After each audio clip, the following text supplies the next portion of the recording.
कपड़े धोने वाली बहू। शादी के पहले से ही विभा को कपड़े धोने का बड़ा शौक था। कभी नल के नीचे तो कभी तालाब के पास। अरे मेरी नीली वाली लुंगी नहीं दिख रही है।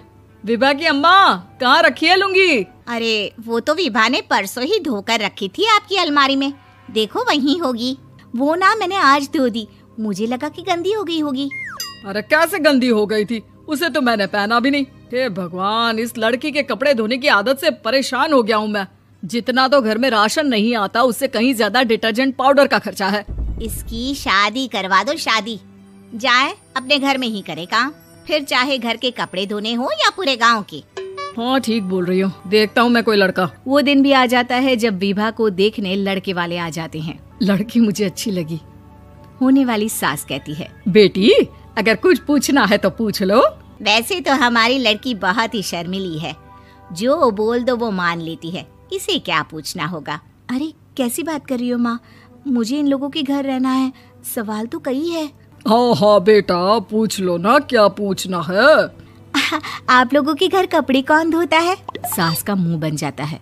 देखो, अगर तुम ये कहना चाहती हो कि तुम्हें कपड़े धोने नहीं आते तो सुन लो, कपड़े मैं ही धोती हूँ, लेकिन तुम्हारे आ जाने के बाद मैं रुमाल तक नहीं धोऊंगी। अरे चुप रहना भाग्यवान, बहू बेचारी घर आई नहीं, उसे डराना शुरू कर दिया। वो क्या है ना बिटिया, अभी तक तो ये कल्लू की माँ ही धोती थी, लेकिन अब तुम्हारे पापा तो दहेज में वॉशिंग मशीन देंगे ही।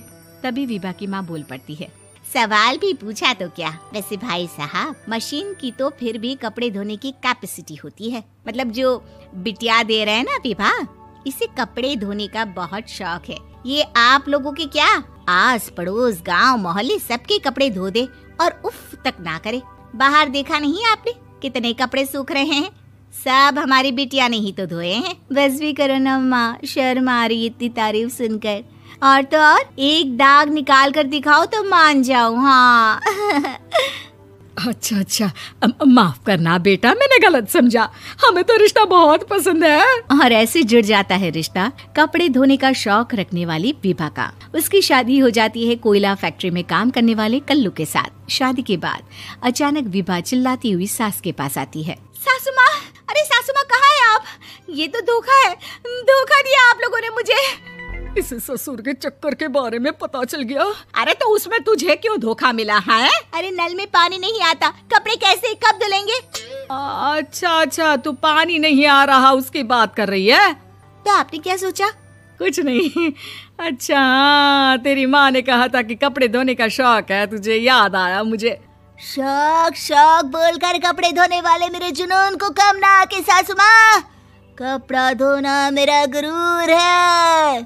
तभी पति भी वहाँ आ जाता है। अभी मैंने इसे सनी देओल की फिल्म दिखाई है, उसी के डायलॉग मार रही है माँ। अच्छा सुन, साफ साफ बता रही हूँ, पानी सुबह 4 से 6 और शाम को 10 से 12 आता है, समझी? विभा टाइमिंग सुनकर हैरान हो जाती है। ये क्या भूतों का मोहल्ला है?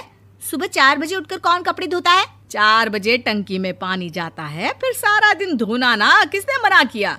अरे कैसी बात कर रही हैं? 200 लीटर की टंकी में कितने कपड़े धो लूंगी मैं, सुबह ही उठ जाऊंगी मैं। अब क्या था, विभा सुबह 4 से लेकर रात के 12 बजे तक कपड़े ही धोती रहती। एक रोज सास पड़ोस से निकलकर कहीं जा रही होती है कि साथ वाली कहती है, हाँ कल्लू की माँ, जरा ये बताओ कि 2 साड़ी है, 2 ब्लाउज और एक पेटीकोट और एक नाड़े वाला लंबा कच्छा। हाँ तो? अरे तो क्या, कितना लोगी धुलाई ये बताओ। धोबन दिख रहे हैं हम क्या? हमारे पति सरकारी नौकरी से अभी रिटायर हुए हैं और बेटा सुपरवाइजर है कोयला फैक्ट्री में। धोबन समझ रखा है हमें?